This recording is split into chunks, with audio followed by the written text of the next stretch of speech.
And what is your name, sir? My name is Billy Saint. Turn off the smell-o-vision or the camera will break.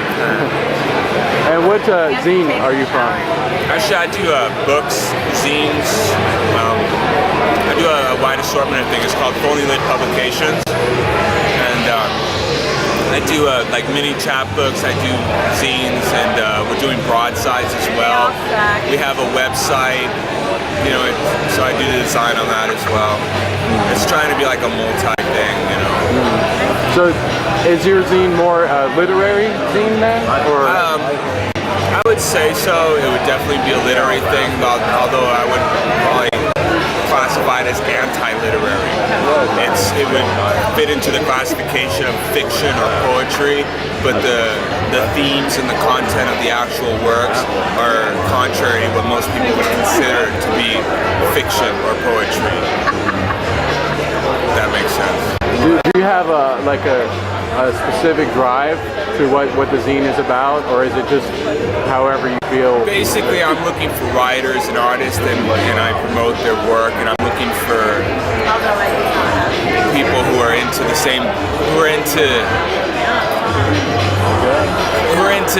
extending what we're doing, raising the levels of what we're doing without adding a whole lot of pretentiousness, you know, coming from the gutter. I love themes of poverty, I love themes of depravity, pretty much things that it's like garbage. That's what I always classify it as. This is what we call trash now. You know, a lot of the works that in the past, Edgar Allan Poe, Henry Miller, you know, these writers were considered to be, you know, trashy. They weren't up to the par, the standards of the literary world at the time. Well, that's what I'm looking for today. People can say that, well, you know, Henry Miller or Charles Bukowski, there'll never be another one. But, you know, I don't believe that. I believe that, you know, literature is always constantly changing, and it's about finding the voices of today and the voices who are on the margins, you know, who are out there writing, not because they want to emulate, but because they have to. It's a drive that they can't control. And you can see that in the work. I mean, I read a lot of work. I'm in all the market guides and all that, so I get a lot of material. I'm inundated with material from writers across the country, and I look for those voices. I look for those voices of people who can't control it. They're addicted to writing. They're addicted to expressing themselves, and they can't control it. And those are the people that I tend to work with. People just write because they want to feel something. They want to be able to say, "Oh, I'm a writer," and you can see that in their work. And I can. And I just, you know, I send that back. I'm not selling it. I give it away, you know, and nobody's coming to me banging down my door saying, "Hey, I heard you have writing, you know, I want it." That doesn't really happen. So I know that it's definitely obscure, and it allows a lot of freedom because of what I do. I know that I have that freedom. I know that people aren't going to really want what I do unless I make them want it. So the way I make them want it is to tell them that this is, you know, this is freedom. I sell that same idea that you're talking about. That's what I sell. Within the pages of what I'm doing, but are words that would not normally be read by most people, and because of that, they're going to be, you know, more extreme. They're going to be more truth. They're going to be more real. You know. So yeah, it's definitely. I guess do you guys have any other? I'm sorry to interrupt. Yeah, we wanted to see him eat that crack. We just gave him that pretzel off the floor. We wanted you to film it. Eat it again. I love trash. Damn your trash.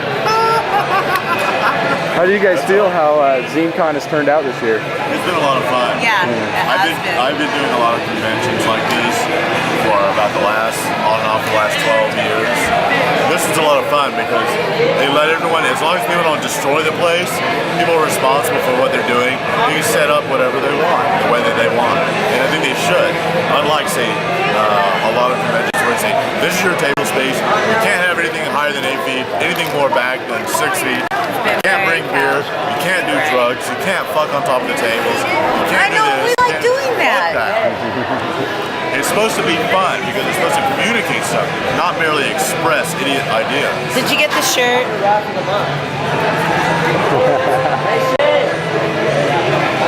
And do you guys have any final closing statements?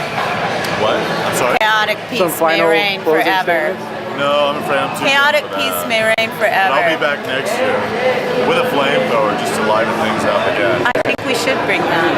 Compressed air with a lighter. But not with him.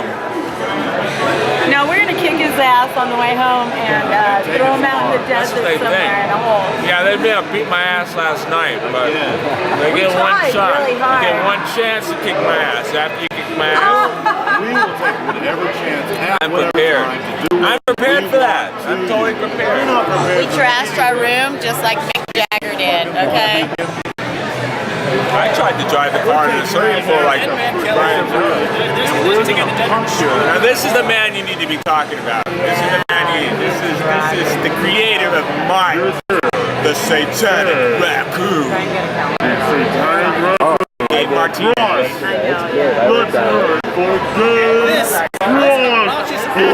I don't know though. He's like the coolest crackhead I've ever met though. Smoke crack.